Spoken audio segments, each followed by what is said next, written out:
Hey everyone, welcome back to another episode of The Average Uninformed. I know you guys are waiting for this one, so here's our review for Terminator Dark Fate. Grab a drink, sit back, and enjoy.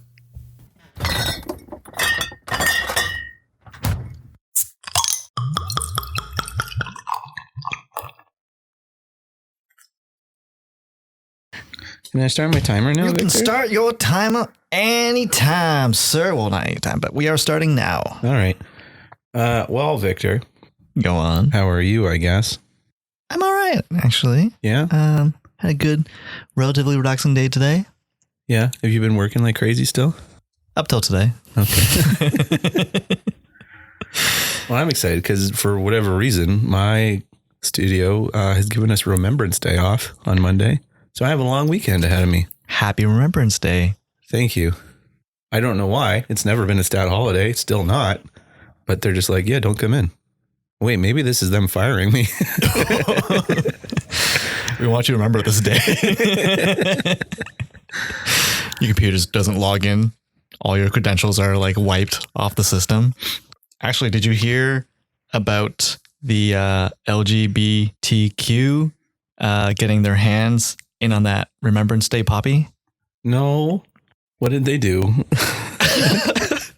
Is it a rainbow poppy now? The red poppy now has a rainbow on it.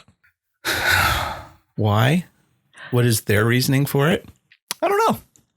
I saw that. Let's see. I was going to click on this article, but it's by the Post Millennial. I don't want to click on that. How about we go to the Sun? All right. Toronto Sun, even better. Yeah, that's a reliable source. They don't make anything up. Some critics claim the LGBT plus variation disrespects fallen soldiers. That I think that's pretty accurate. You're Sure. adding more. I still want to know their reasoning for it before I fully give my opinion on this. It's important, like right off the bat, within 5 minutes, that we insult a minority. Okay, there's black poppies to commemorate Black, African, and Caribbean communities' contribution to the war effort. There's white poppies for remembering both civilians and soldiers killed in the war. So they're adding in the rainbow poppy to bring attention to the brave soldiers who died for our country during World War I at the time when their sexuality was still criminalized. Okay. See, If it's a variant. yeah, I didn't know about the white and the black poppies, so that's... I know what the black one. Didn't know what the white one. I haven't seen either of those ever in my life. Maybe it's the town we grew up in. Maybe. I don't know. I live in a fairly liberal town now, so... But I've never seen those before, but that makes more sense. It's not out of the blue. There are other variations. So that is to say, I don't have a problem with it. Yeah, I don't have a problem with it either. But if it was just like out of the blue, they were just like, you know what? This doesn't represent us enough. We need to stand up for our rights here because the poppy is something that is discriminating us by not having a rainbow. Then I would have a problem with it, but it's not doing that. So yeah. I'd be upset if it was like, oh yeah, like all the poppies now are now rainbow variants. Mm-hmm. It's just weird though, because like the poppy is just something like it's to remember all veterans. So like the white one where it's talking about like civilians and stuff like that. It's like, okay, I guess you weren't really represented by a poppy, but like the one for what was it? The African-American and Caribbean. Caribbean. Yeah. Was like you were already included in that. I don't know why you need your own special poppy. Yeah, I don't know, because they were like, I never thought of it like when we were little kids and learned about poppies. It was like no one ever came up to us and was like, "This is for all the veterans," but not any of those black battalions. I remember seeing like a presentation on like Remembrance Day, and I remember the black one and the white one. No, not the white one, but I remember seeing like a black one. I was like, "Oh, that's weird." But I don't think. Obviously, I was high school. I didn't pay attention or listen or care. Yeah. I'm just happy that we don't have to fight in wars in our lifetime. And I think we need another war. Oh my gosh, Victor. Not a good time. Read the room. And by the room, I mean culture. I think it's a 50-50 if it's just a room right now. Yeah. Seriously though, do you think having a black poppy to represent a group of people or like the rainbow poppy to represent a group of people is adding segregation onto that? Ooh, good question. Because like, yeah, the Poppy remembers everyone who died in the war, but these people get an extra Poppy. I don't know. It really depends on how people are reacting to it, because again, I never saw a Poppy and thought this was for a certain amount of veterans, but not all groups of veterans. You know what I mean? Mm-hmm. Like there's never any thought of like, oh, your grandpa was secretly gay. Nah, it like, doesn't count. I don't remember him like by choice, because I don't have the rainbow Poppy. You know what I mean? Mm-hmm. And so as long as people aren't being like, I can't think of a word for it, but like ostracized, I guess, because they're not wearing a black Poppy or they're not wearing a rainbow Poppy. You know, as long as that there's not that like discrimination, because it's like, oh, you clearly don't care about the gay troops or the Caribbean troops that fought in World War I and World War II. You imagine just like you look at a poster of like a bunch of soldiers on D-Day, and like some of them are just faded out. They're just disappearing like Marty's family in Back to the Future. Yeah. Until you put on the rainbow Poppy and the black Poppy, that's when you can start seeing them come back, and he just suddenly stands up and starts playing Johnny Be Good.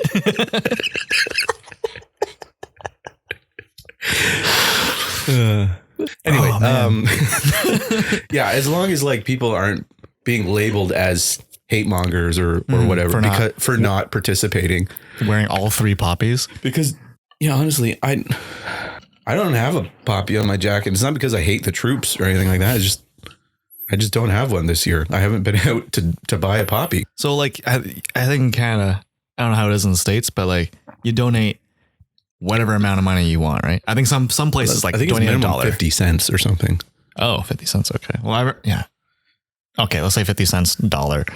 I would pay $10 for a very good Poppy with like a safety pin. And I would probably wear it for most of the year. For you? Oh, yeah. Like all the time? Yeah. I hate the stupid pin that it comes with, because it stabs me every time. And every time I take it off and I throw it away because I'm so angry. Oh, and also, if you don't know what we're talking about, I don't know if Remembrance Day is a universal thing or not. Like, I don't even know because they have Veterans Day in the States. No, they must have poppies down there. Yeah, I don't know. Sure they do. But for those countries that don't celebrate it, if they don't, they're around the time of Remembrance Day, we wear a poppy after the In Flanders Field poem that was written to remember the troops and what they sacrificed for us. But anyway, we start off with a serious topic. This is going to get pretty shitty now. Yeah. Anyway, Victor, I got comic book movie news. Do you want to talk about that real quick? Not really. All right. You got something to talk about? Go ahead. So the big news this week was Ant-Man 3 was announced. Really? Yeah. Oh, wait. Let me guess. 2023? Some bullshit like that? You know what? I don't think they gave it a release date. Michael Douglas said that they were going to start filming January 2021. Oh, damn it. Yeah, it's going to be 20. So it'll probably be summer 2022. Oh, okay. That's not as bad. Maybe, if not later. Ugh. Peyton Reed is going to come direct the third one. He directed the first two. And assumingly Paul Rudd and Evangeline Lilly are back. Hank Pym is for sure back because Michael Douglas is like, I'm filming on January.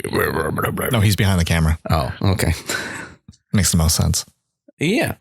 More Marvel news. Apparently the Loki Disney Plus series is going to tie into Doctor Strange as well. Oh, that's cool. Not just WandaVision, but Loki as well, which makes sense because I think it's following the Loki who went into a different time period, right? Like it went into a different universe. I guess that's what the Time Stone does, or the Tesseract does. Yeah, because they altered time by him getting it. So it creates a branch in reality. Right. Yeah. So anyway, that makes sense. Sure. So wait, is this a thing? Like, when has it been a thing since like they've been using the same directors for each superhero's movies? Like Thor's had 3 different directors. Yeah. For each one. Although what's his name? Taika Waititi is directing 2 now. Yeah. The guy who did Ant-Man, he's doing all 3. Yeah. James Gunn is doing all 3 Guardians. And John Watts is doing all the Spider-Man movies. Yeah. Because Jon Favreau, he did Iron Man 1 and 2. And then I think he skipped town because he did not have a good experience on Iron Man 2. Because there was a lot of meddling, a lot of, no, you need to set up Avengers and we're changing the script on you. And like, I think it was one of those scenarios where it was a studio movie. So it's like, we have a release date. You need to hit the release date because we said we're going to hit the release date. It's like, but we don't have a script. Well, figure it out. I'm guessing that's probably changed since then. Yeah, I think because of that, and I think what happened with Thor: The Dark World, and probably subsequently like Iron Man 3 and stuff, I think they kind of like changed their production schedule of like, okay, you're gonna have 2 years to write it, or a year to write it, and then because apparently like one of these Marvel movies is like almost 3 years of a director's life now, getting them out and stuff. So that's kind of a cool project to think about. Like for the next 3 years, this is what you're gonna be working on. This is your baby for the next 3 years. It's kind of cool. It is kind of cool, especially because like with Marvel, you probably know it's going to be successful, and you're probably like, you probably don't have unlimited budget, but like you have a pretty big budget. You can kind of realize all your ideas. If you have enough resources at Disney, it's like, okay, right, I wrote myself kind of into like a corner.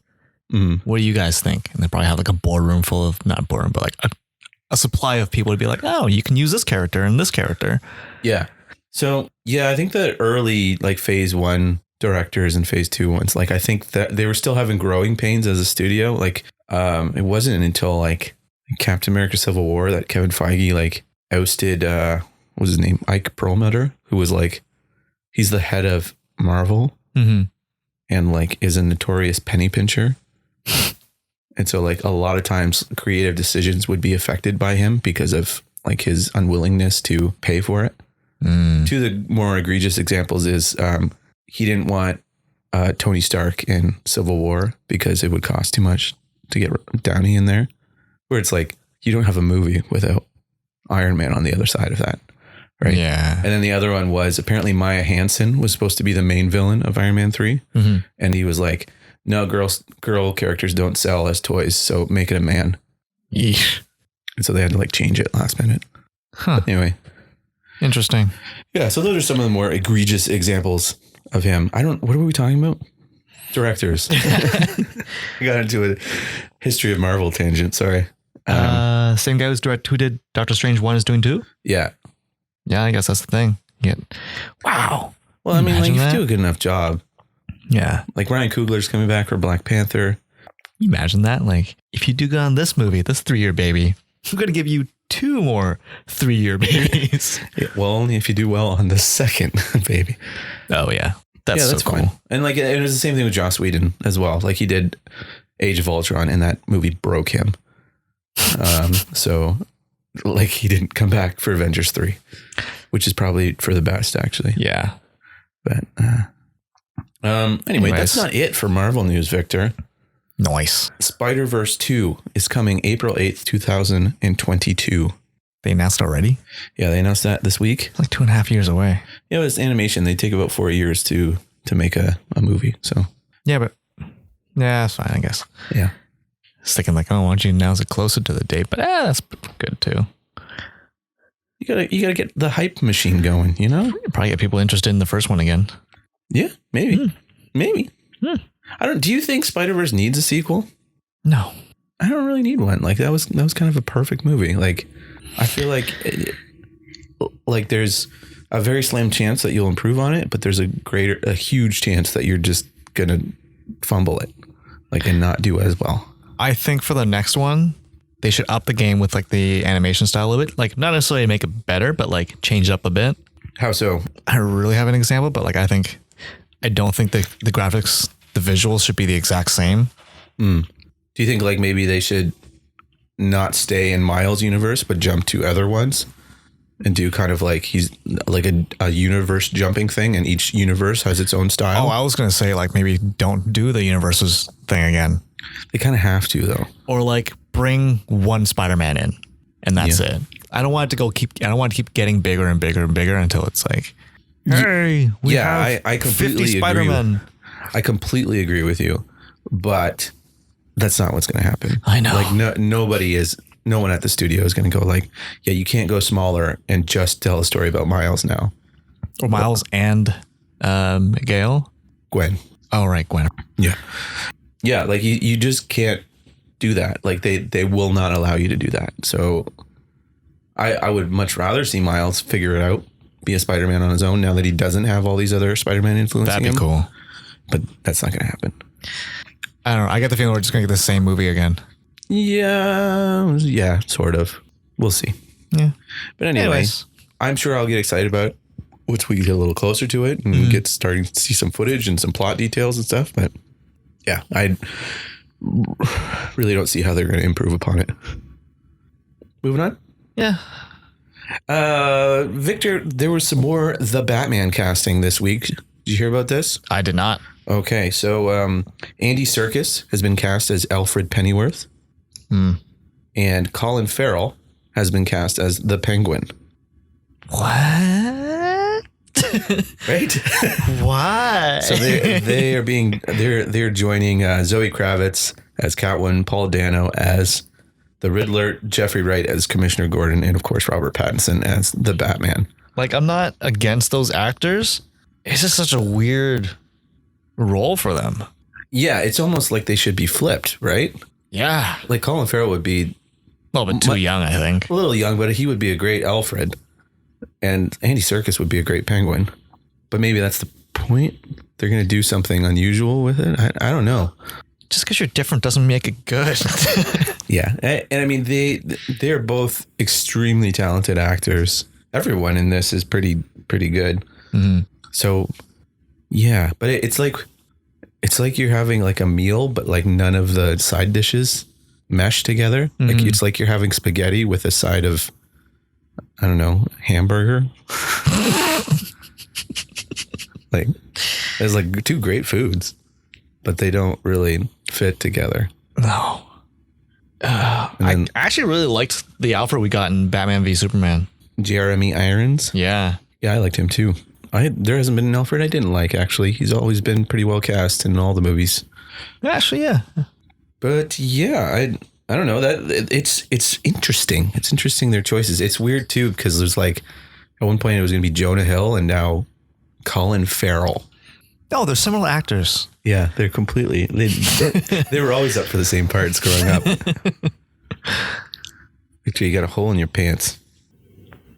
Don't finger it. I don't. Yeah, I gotta fix these. Yeah, it's okay. I always tend to have holes in my pants, so these ones, no hole. Wow. Yeah, so styling. They're pretty new. Okay. Anyway, so the Batman, does that make you more or less excited? Pretty neutral about it. That didn't move the meter at all.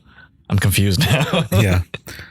The weird thing is, not that I don't think Colin Farrell can play the character. It's just that the Penguin has to look like a penguin. That's where his name comes from. It's not a play on his real name or something like that. Maybe just gonna have him wearing a tux all the time, so he's the Penguin because he's a terrible dresser. He has a limp, so he waddles or something. Oh, I don't know. I'm just spitballing, but I'm just saying like that's kind of the point of him. Mm-hmm. It would be like having the lizard in Spider-Man, but he doesn't. When he transforms, he's a lion. He transforms into a lion. Yeah. And it's like, why are you calling him that? He's a sexy lion, a sexy Irish lion. Ugh. Anyway, moving on. This is Terminator notes. I don't know. Get out of here.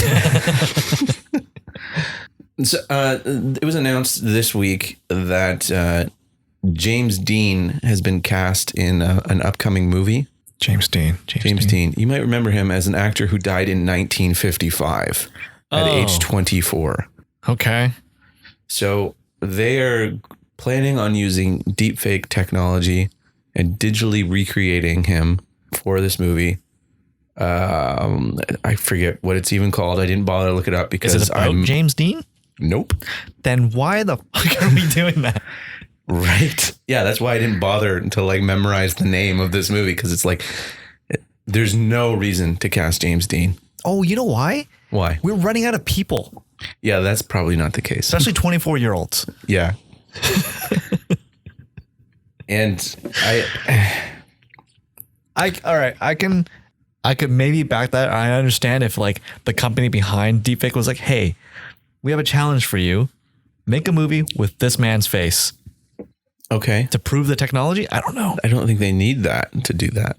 Well, but I mean, it'll get out the masses. It'll get out to the masses and then be like, it'll be all over the news. Like, hey, you want to see a movie with someone who's not around anymore? Yeah, but like, how many people know who James Dean is? Did you know who he was before I said anything about him? Nope. Did you knew the name? I knew the name, but you couldn't have picked him out of a crowd. Probably not. So okay, here's a better question. I got the corpse though. Here's a better question. If this was not like announced in the press or whatever, and you just saw a movie and like up on the title card, it was like starring John Malkovich and James Dean, would you even clock that James Dean had died? No. Yeah. Right. I'd be like, oh, it's a new name. Yeah. So like, oh, that guy just took, I guess he's not using it anymore. Right? Like that the Screen Actors Guild is not using that name anymore. You can just take it.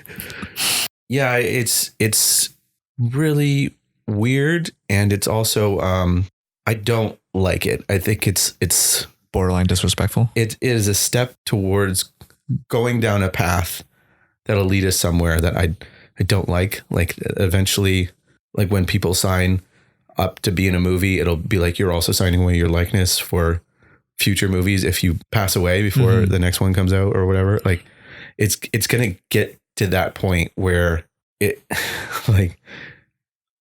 Because why stop there? Like there's so many great actors who are dead now. At that point, you don't even need the actor anymore. You just get someone that's cheaper and just buy the likeness to that character, that person.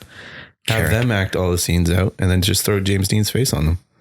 And then every movie from now on starring James Dean. Yeah. You imagine that? It'd be like John Smith starring as James Dean starring as this guy. Yeah. Yeah, it has nothing to do with James Dean at all, this movie. Like it's about the Vietnam War and he wasn't even alive during the Vietnam War. I was like, wait, was he alive? No. It's kind of sick. And I wasn't really okay with it when they did it with Grand Moff Tarkin. Mm-hmm. But somehow that's a little bit better than this. Because there's a reason to it. Well, it's already like it's a character he already created. Yeah. Right. Like, so I don't see a problem with recasting that character for your prequel, but I understand the thought process of like, oh, if we can digitally recreate him, why don't we just do that? Mm-hmm. Like we have permission. Where it's like, this is a movie that James Dean has nothing to do with. And they're just like the smugness of like, we looked everywhere for and all the other actors, and James Dean, who died over 60 years ago, was the best actor for this role. That's not what they said though, right? There was a quote that was not verbatim to that, but it was kind of, that was the implication. How far did this guy look? I wasn't contacted. You imagine he's like asked everyone in this restaurant that he was like sitting next to, hey, how's your acting skills? Terrible? There's no one here. Guess I'll use James Dean. Yeah. It's silly. It's silly. And I think it sets a bad precedent. Yeah. But there's a bunch of idiots out there. People aren't brands. I mean, they are, but I mean, like, because that's the thing. You're just using him to sell your movie, his face and his name, because the performance in it will not be James Dean. You're just going to throw his face on someone else's performance and say it's him, because that's how deepfakes work. So at that point, would James Dean be on the title? I don't know. Or would it be like John Smith or slash whoever James Dean played him, like James Franco as James Dean, as I think the character's name is Rogan. I know who I am. I'm a dude played a dude disguised as another dude.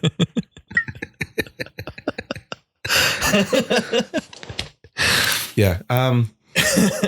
It's gross. Do you have any counterpoint, or you just completely agree with me? Oh, I completely agree. This is stupid. It's a waste of money. However, unless they come up with like, hey, this is just our way of like perfecting the technology, because if we can fool an audience, then, you know.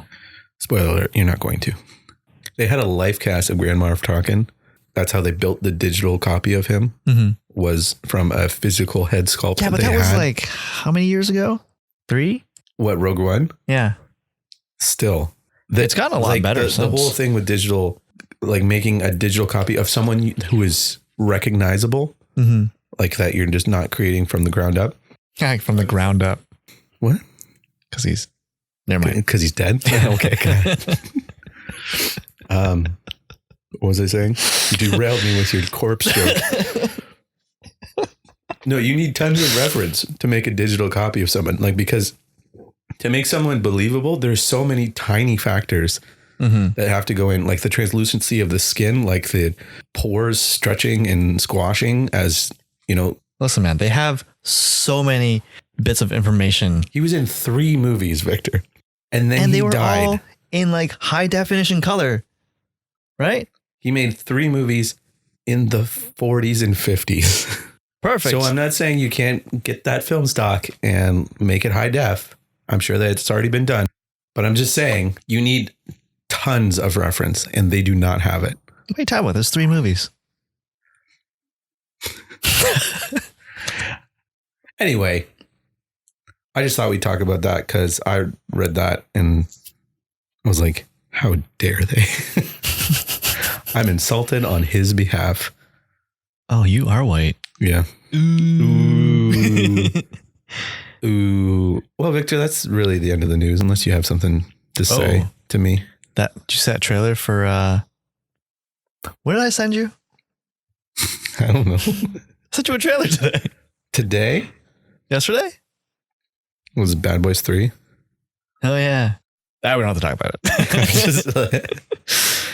it. Well, this week, Victor, we went and saw a movie. A fantastic movie. In the theaters. Yeah, it was okay. It was called Terminator Dark Fate, which you know because you have clicked on this podcast. You don't have to cover it. Stop looking. It is an eye magnet, but you know what? It's fine. It's fine. Gives me something to look at other than your face. I'm sorry, I'm distracted by the hole in your pants. Fine, I'll just close my legs. That's okay. You relax. I'll look over here. Yeah, Terminator Dark Fate, starring Linda Hamilton, Arnold Schwarzenegger. Who's playing the main character? Mackenzie Davis played Grace. That's about the extent of who I know. We've seen Grace in something else, right? Mackenzie Davis. She was in Blade Runner, the newer one. Was she the one who like was the hooker, where they had like the weird double weird 3-way with a hologram and the robot and the hooker? That sounds weird to say out loud, but yeah, that was a really beautiful scene. Honestly, I think that might have been one of my favorite scenes in that movie. Of course it was. That's just a cool fact. Anyways, who was the other girl that Grace was? Really? You're the guy that always has these names, She hasn't been in anything to my knowledge. Oh, really? I'm sure she has, but I don't keep track of that crap. Anyway, Terminator Dark Fate, Victor, let's go non-spoilers because this movie's still out in theaters. Mm-hmm. What did you think of Terminator?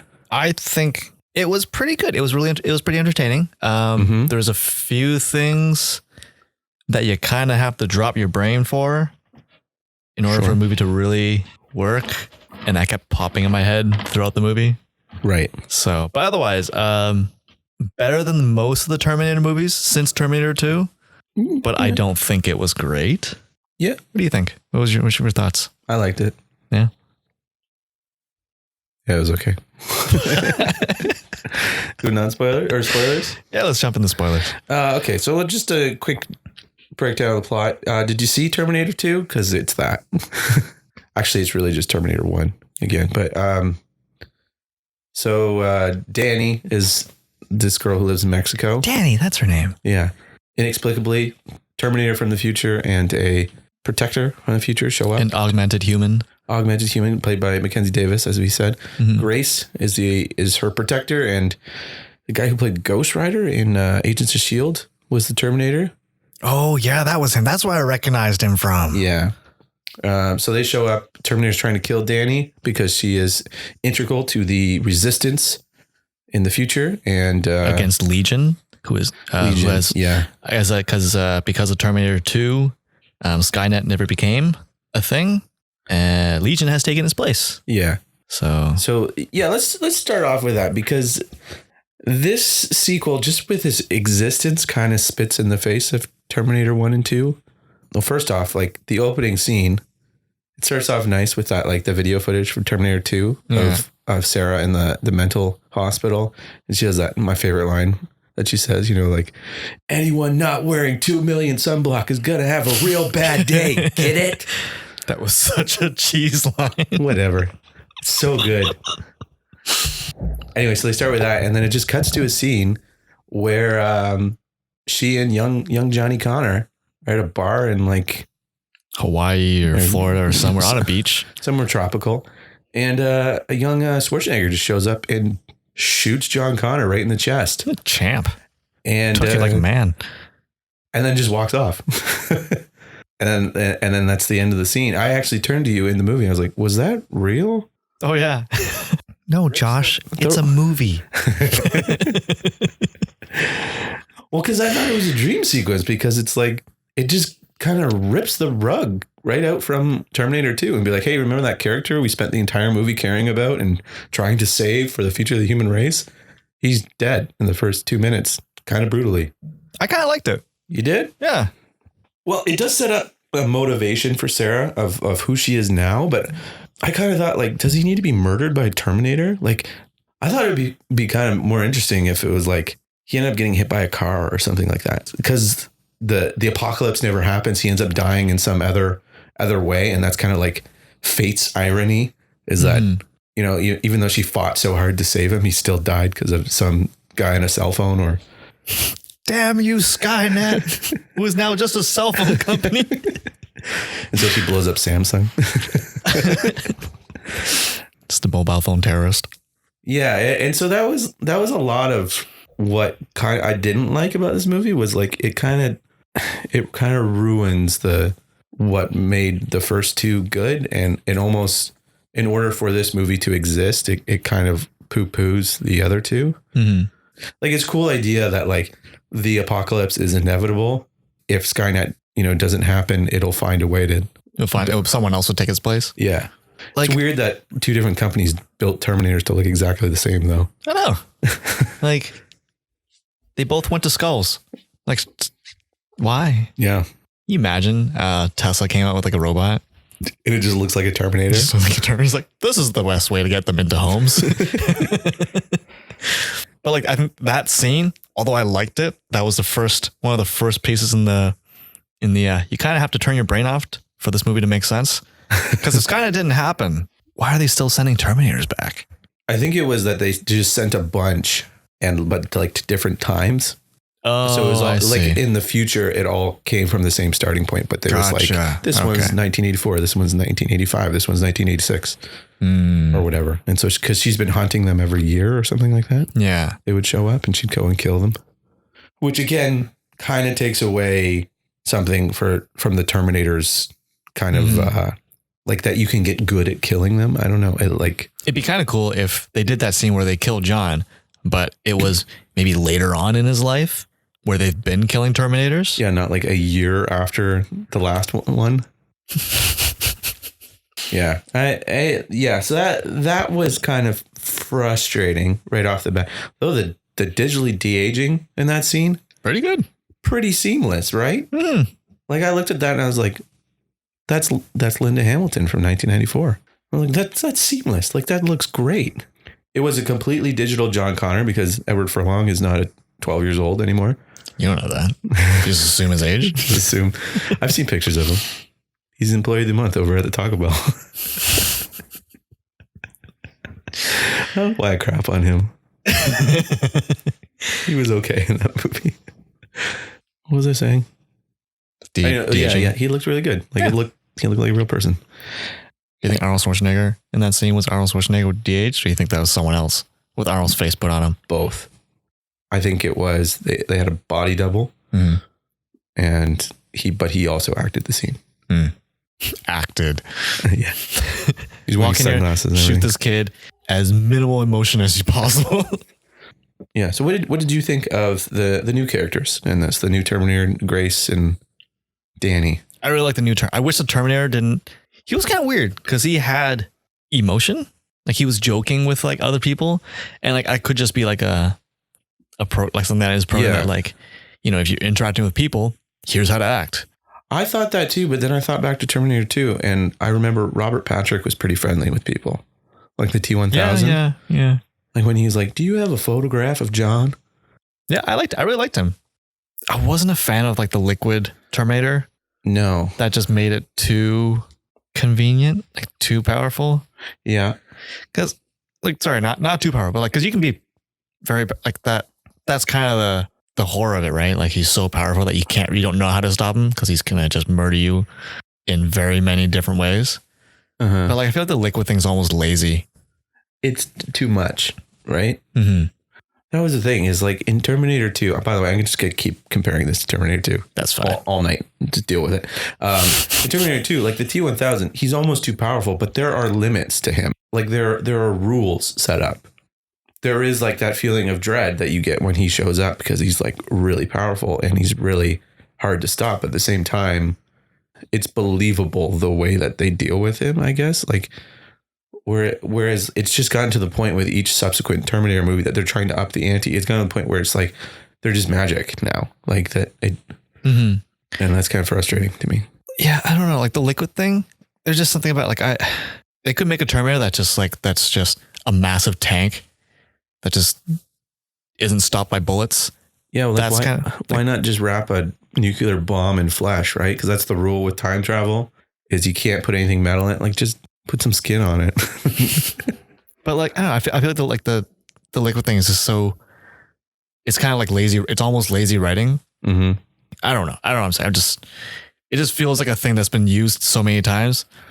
Well, it's different too, because the one in Terminator 2, he was liquid, but it was kind of like he was a giant blob almost. Whereas this one, it can get into like, it can like disperse itself so much that it can be, you know, very, very tiny. Whereas like that, like the one, like the T-1000, like he I don't know, he still has some mass to him, you know what I mean? Like he can't just atomize himself or whatever. Like yeah, like that one scene that you see in the trailer where they throw that he's in that truck. He grabs a whole one of those, like, I don't know what those bars are called, but like rebar, and he just like kind of morphs out on top of the hood of the truck, like that kind of thing. Recreates himself, like building himself from the ground up, like a 3D printer.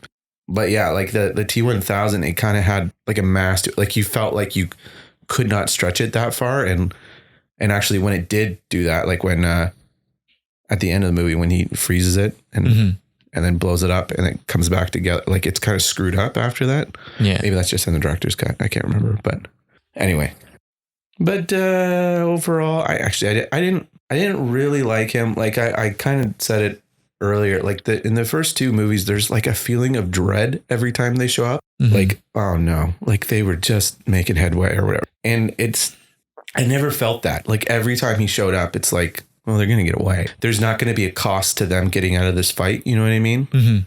Whereas the other ones, you kind of felt like it was through the skin of their teeth, you know, that they make it out every time. And like every time he shows up, you're like, oh no, someone's going to die. Yeah. Like, and this movie takes place over so many different areas, like on a highway. There's a military base, right? Yeah. Well, it's like I guess it's a military base. They start at an airport, like a military airport, right? They crash a plane into another one. That was kind of a cool scene, but like, I don't like it. I feel like they're just going Fast and Furious, where it's like each time it just gets bigger and bigger, and it gets less believable. You know, like I know this is a movie about time traveling robots, but like you can still have things grounded. Yeah, there was something grounded about the first two. Like I keep bringing this example up, but like I really think that these movies need to like scale it down. Like it'd be kind of cool if this Terminator showed up and the main characters were not prepared, and all they were stuck in like, well, let's say a military base. And they had to basically find a way out because you know, some stuff happened, the whole base under lockdown. This is the same movie you pitched last week for Van Helsing. I know. Because like we have so many like large scale movies. I don't think it's gonna get any better. Well, like the opening action sequence to this movie felt like the end of a movie. The action scene was so huge, it felt like the climax. Mm-hmm. That was kind of disjointing for me. And then I was like, is it just going to get bigger and bigger? Oh, yeah. And again, that was something I totally agree with you with, where it just gets unbelievable, where it just gets so big that you're like, I don't feel like these characters are in danger because they're just ragdolls in these action sequences. And you always just feel like, well, let's go to this giant vehicle and we're going to blow that up. And then we'll get them to this next giant vehicle and we'll blow that up. And yeah. I think for some genre or like some movies, it works. Like Fast and Furious, like it's so ridiculous. Like you kind of expect that. Mission Impossible, like they get bigger and bigger, but like they're still relatively realistic and believable. Well, I think the difference with those is like Fast and Furious, not so much, but like Mission Impossible, the action scenes serve the story, whereas this is like the story is serving the action scenes, where it's like they're writing, like they have all these giant scenes decided before they even write a script, basically. And it's like, well, we need to get them from here to here. They're connecting the scenes with the story. Exactly. Because the Uncharted video game series does that. Because the first game, the biggest, I think, stunt in that was, I don't remember. It's been the end of the game, whatever. By the third game, you're running away from cars that are like blowing up behind you and you're like explode. And then you're on a train that explodes, blows up. There's a helicopter that crashes into it. Anyway, it gets bigger, but those ones, like I think it works for that kind of genre. Well, and I mean, that's different too, because it's a different medium, because you're in it playing the video game. So you feel the adrenaline of like, that thing's about to hit me. Whereas this is just, you're seeing images on a screen and you're watching two CGI characters, a bunch of ones and zeros punch each other. And so there's no feeling of, I guess that disconnect. That's different. Disconnect. That's a good word. Yeah. And that was kind of my problem. Like Grace is an interesting character, but I found myself not caring about her. Oh, I felt different. I think I cared more about Grace than anyone else in that movie. Oh yeah? Do tell. Yeah. Tell me about it. Why did you care for her? It's not because like she was outstanding as a character, but it's because like the other characters I didn't care for. Yeah, Danny, who is the main target of the Terminator. She is just there to serve the plot. She is not. It's not even that she's not interesting. She just doesn't have any personality, really. She's the football in the game. Yeah. The main characters just carrying her around. Yeah, and like Sarah Connor, I didn't care. Really? Yeah. I found her interesting, but she didn't quite feel like the Sarah from the first two movies. I did like that moment that she had with Danny, was it? Where she went out into the woods and was like sitting on the log. Oh, yeah, that was nice. And she was like, I don't even have a picture of John. I never took a picture of him. Because I thought they would track him, or they couldn't find him if they didn't know what he looked like. Yeah. And I really liked that scene, but then I just thought of like, well, his foster family had a picture of him. Do you have a photograph of John? You can keep it. We have lots. That's what she says. They're all going off that.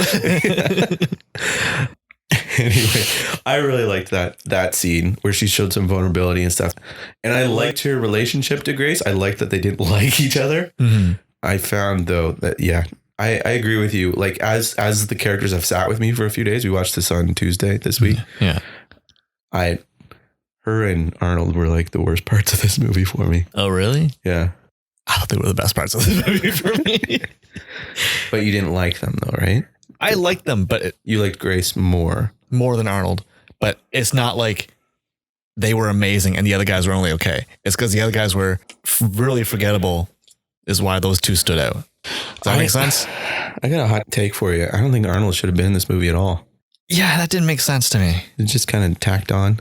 So Arnold shows up. Well, they show up at this guy's house who's been sending Sarah Connor coordinates to every Terminator, I guess, jump since however many years after John dies. Yes, since like 1998 or something like that. Turns out he met a woman and her baby, and he helped her care for this child because he already finished his task of killing John.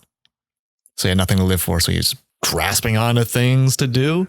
Yeah. And he grew a conscience, quote unquote. That could be called empathy. So, and then I guess because caring for the son, he was like, oh, I realized what I took. I'm not going to do the accent. I realized what I took from you, Sarah. So I'm going to send you coordinates so you can kill these Terminators and give you a purpose in life. Yeah. And it's just, they're just trying to make him the Terminator from number 2. And they did a pretty good job of it, minus the fact that he aged. Well, I just mean they're trying to make him the good guy, and like, just don't do that. Don't do that. It's just like, because, okay, at the end of the movie, right? Like, they're just trying to invoke Terminator 2. At the end of the movie, he grabs onto the Rev 9, the other Terminator, and they're hanging from a ledge, and he gives like one last look before he lets himself drop. And the guys behind us said, "Hasta la vista, baby." And really? Yeah. And I was like, no, that doesn't make sense because it's not the same guy. He just looks exactly like him. Mm-hmm. It worked on them. Like, they invoked it where it was just like, this is the same. It's not the same guy. And so I didn't care for him at all. I don't know. Yeah. It's like in Beer Fest when the one guy dies and his twin brother just shows up and he's like, "Hey, I'm going to replace him on the team." And he's like, "Don't worry. He told me all about you. So there won't be that awkward getting to know you phase." And he's like, "I'm basically the same guy." I've never seen Beer Fest, but that sounds hilarious. Yeah. Anyway. Yeah. How to write a death scene in the movie that you don't really want to happen. Yeah. But like, yeah, I don't know. I enjoyed Grace because, like, to get back to the original question. Yeah. I don't know. Like, she had an attitude, but she wasn't like a Terminator, but she was a protector. So she changed up the chemistry between like the target and the defender a little bit. Yeah. And I liked that she could only go for short bursts. Like, there was this thing where, because of all this augmented parts that she had in her body, like, her metabolism could only support it for so long. So she could only fight for quick bursts, and then she'd need to like recuperate and like get like insulin and stuff like that. Well, I think the thing was, like, I think she said at one point, it's like, okay, well, the goal was kill the Terminator as fast as I could. And if not, then I'm dead. Yeah. She wasn't expecting to live. Yeah. It's kind of cool. And I like that she wasn't a Terminator, but. And it's cool to see a female protector as well. Sure, I guess. Should we talk about the big twist of the movie, Victor? What twist? Exactly. So the twist is that Danny, the entire time, Sarah Connor just assumes that Danny is the mother of the resistance leader in the future. Mm-hmm. But the twist is, no, Danny is the resistance leader. So she's not Sarah Connor, she's John Connor. Yeah.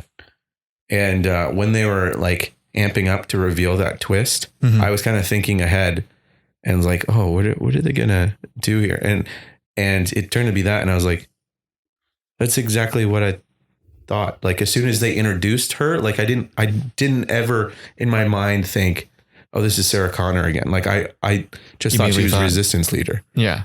And so I was like, oh, okay, I guess that's your twist. So I told you on Tuesday, while I was watching this movie, I thought of a better Terminator movie. Oh, yeah. And it kind of ruined this one for me. So, because this movie is very much if you take out the Sarah Connor and Arnold part of it, it's pretty much just Terminator 1 again. And it's just kind of that plot over again, which is fine. Like that's what, Force Awakens did that too. And it works like that. You have interesting characters. You can do the same plot over. But I was thinking, like, if you wanted like to revamp the plot, like, what if you did an entire movie where Grace comes back and she's protecting Danny, and the entire movie that the Rev 9 is trying to kill her. And then at the twist point of the plot, it's revealed that Danny's not the resistance leader. She's the one she's going to go on and create Skynet or Legion. And so the entire time you're thinking, by keeping her alive, you're going to prevent the apocalypse, when actually, like, Terminator is the good guy and he's trying to prevent the apocalypse by killing her before she creates Legion. Does that make sense? Yeah. So it's like a flip. So so she's not John Connor, she's Miles Dyson. Yeah, I know exactly who that is. Okay, he was the guy who created Skynet in Terminator 2. Oh, is that the guy that like Arnold shows his arm to? Yeah. That's gross. Well, I just found that like, cause that would be a twist that people wouldn't see coming, and it kind of flips it. And then it kind of gives an interesting moral quandary to the main character, who has this entire time being like, oh man, I'm going to be the resistance leader. I have to like act. And then now it's like, oh, I'm responsible for the death of billions of people. Mm-hmm. Maybe it's better if I do die, but I want to live, or what, you know what I mean? Like, or you could just live and not be a dick. Yeah. Don't create Skynet. No, you jerk. Actually, I think my biggest problem with this movie is I think this applies to Terminator 1 and 2 as well. Resistance leader. Yeah. Sure. Great. Killing or letting them live. How does that, if they fail to kill this person, how does that prevent the apocalypse? What do you mean? Okay. So in this movie, the Terminator fails. Yes. But then looks like at the end of the movie, they fast forward a year or something like that. Uh-huh. Everything's still fine. Yeah. The apocalypse doesn't happen in the next year. So you're right. They haven't prevented anything, but in Terminator 2, they prevent it by at the end of the movie. Oh, right. They put all the Terminators into the steel mill, into the melted lava. And they told the guy who creates Skynet. Well, he ends up dying. Yeah, that too. Okay. So what? I think this is opening it up for another sequel, I guess. Yes, which will not happen because this movie has lost $130 million. What? It did not do well over the weekend. Well, it might still make the money, right? Eventually, but probably not enough for them to jump on it. Perfect. This is probably the last Terminator movie we will see for a very long time. And then they'll reboot it, doing a really small scale movie, and it'll be great because like we don't want to toss a bunch of money at it. Yeah, which I'm kind of for. You don't need to do it. Another one. You can just not make a movie. To quote Dan Murrell from Screen Junkies. Yeah. Yeah. There's no one with a gun against your head saying, make this movie. So, I'm going to just look over my notes real quick. Oh, I just thought with Danny, like this movie started really quickly. Mm-hmm. And like with Danny, I thought there should be more, like a refusal of the call, like, cause it's just kind of like, it just kind of starts and Grace just shows up and saves her. And then it's like, come on, come with me if you want to live. And they just go, and there's never really a big moment of her being like, no, who are you? What are you like? Why are you saying, why is that guy trying to kill me? I mean, there was a little bit of that, but yeah, they didn't. But there wasn't enough for me is what I'm saying. Mm-hmm. But I mean, there was a lot of, I guess, visual proof that if she wanted to live, she would have to stick with Grace. I guess so. I kind of wanted like the moment of like, I'm going to try this on my own. And then immediately it backfires. Maybe that's a trope at this point. I don't know, but like, I guess. But then I guess maybe they're using it to keep them together because that way you learn more about Grace. They're just assuming that you'd be caring more about Grace than you are about Danny. Yeah, because Danny's a foil for the plot. Yeah, So that was something that again, it kind of I didn't care for Danny because it was just like, you don't seem like a person.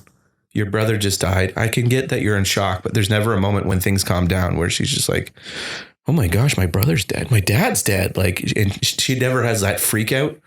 Mm-hmm. And maybe that's to imply that later she'll be able to handle the apocalypse better than other people. But at the same time, she's like, what, 16, 18?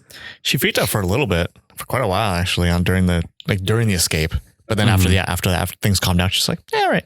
Yeah. I didn't like him anyway. I think Tim Miller is a really good director, and he's dealing with a lot of idiots at a studio. Yeah. And he does his best. Yeah. Because of the pacing of this movie, the directing, and like, I didn't feel like there was never a time in this movie where I was like, how long is this going to go for? Like, like I was relatively glued to the screen for most of the time. Like I was entertained. I wasn't bored ever. Mm-hmm. Not necessarily because, there was action scenes followed by action scenes. Like I enjoyed the quiet periods because they were interesting. I wasn't just fed information constantly about the plot. Like for the most part, it was shown, which was nice. But like, yeah, the writing isn't great. The characters aren't anywhere, not anything exciting. But like, I'd say this is a good movie because it's just a good watch. Yeah, I've been kind of ragging on this movie, but like I did enjoy it as well. Like I would say it's the best sequel after Terminator 2. Yeah, for sure. But there's a lot of problems with it. Yeah, I'd agree with that. And would I recommend this movie? Probably. I've recommended it to people already. Depends on who I'm recommending to, I guess. It's not like a crowd pleaser. Like everyone's going to love this one. No. But like to a certain type of person who would enjoy it, I would recommend it, if that makes sense. It's not a cop-out. Mm-hmm. I just have 2 random thoughts for you. Okay. These are a definition of nitpick. So at one point they're like, hey, we need to go to Texas, but we're in Mexico. And the one Mexican with them goes, it's okay. I know someone who can get us across the border illegally. I mean, come on. How racist is that? Well, they are in Mexico. That is kind of the big thing there. I don't know. I don't know. For me, it's becoming like almost like a trope. Like whenever they need to get across the border illegally, someone always knows somebody. Oh, okay. I see what you're saying. And I just thought it because this girl is like the furthest thing from crime in this movie. Like she works 2 jobs and, is taking care of her dad and her brother. To be fair, the guy she knew was related. Yeah, but they always have an uncle or like, I have a cousin who's in jail now for that. But, he may know some people. Oh, I see what you're saying. See, that was racist right there.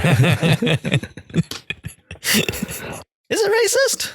I guess so. Is it any more racist than Danny having an uncle and writing that Danny has an uncle that can get them across the border?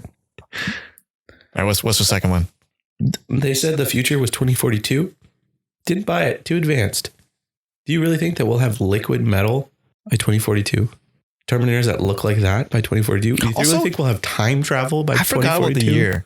Because they flash forward and they show Danny. She looks exactly the same as she does in the current time. But with cornrows. Yeah. Which look freaking awesome on her. I loved it. But yeah, she aged a day. Like maybe a day to do those roles. But like, yeah, they didn't do a good job of aging her up.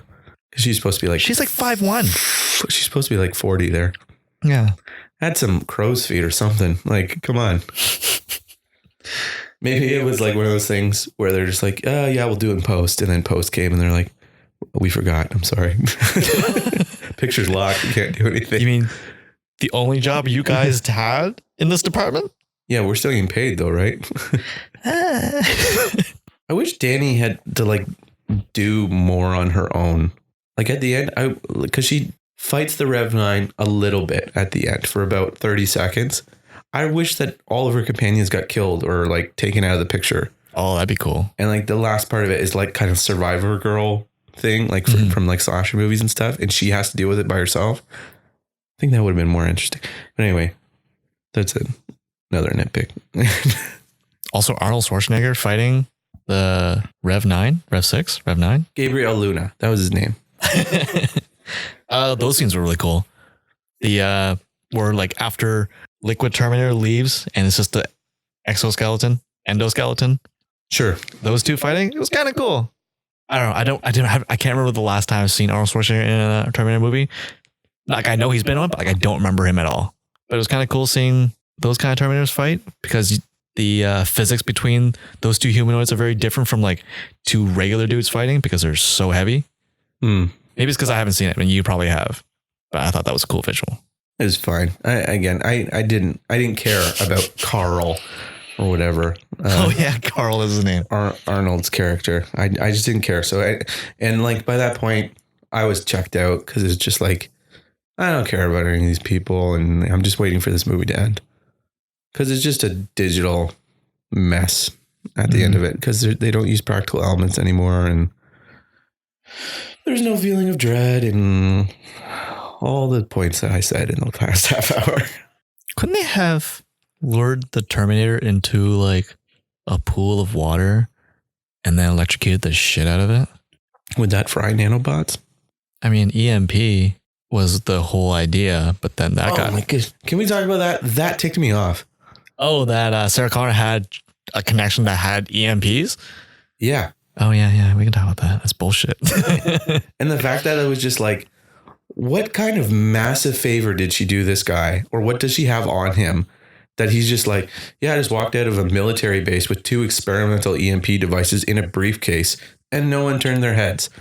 And I'm just going to give it to you, wanted criminal by the FBI. Didn't he have a line that's like, it's not very often you commit treason for a friend or something like that? Like what does she have over him? Yeah, she caught me get and oh boy, Victor. Really? I'm just gonna beep all that out. It's gotta be a bad one, right? Like you can't just. Oh man! Like what? Did you get? I got caught cross dressing? Like come on, it's 2019. Do what I want. They even have rainbow poppies for us. Like that just made no sense. And the other thing was, he didn't even use them. Oh yeah, they got shot. It's just like, oh well. That was just their reasoning to get them close to a military base so they could do their stupid aircraft carrier fight or whatever. Oh yeah, that came after. Oh shit. Freaking stupid movie. But anyway, do you recommend?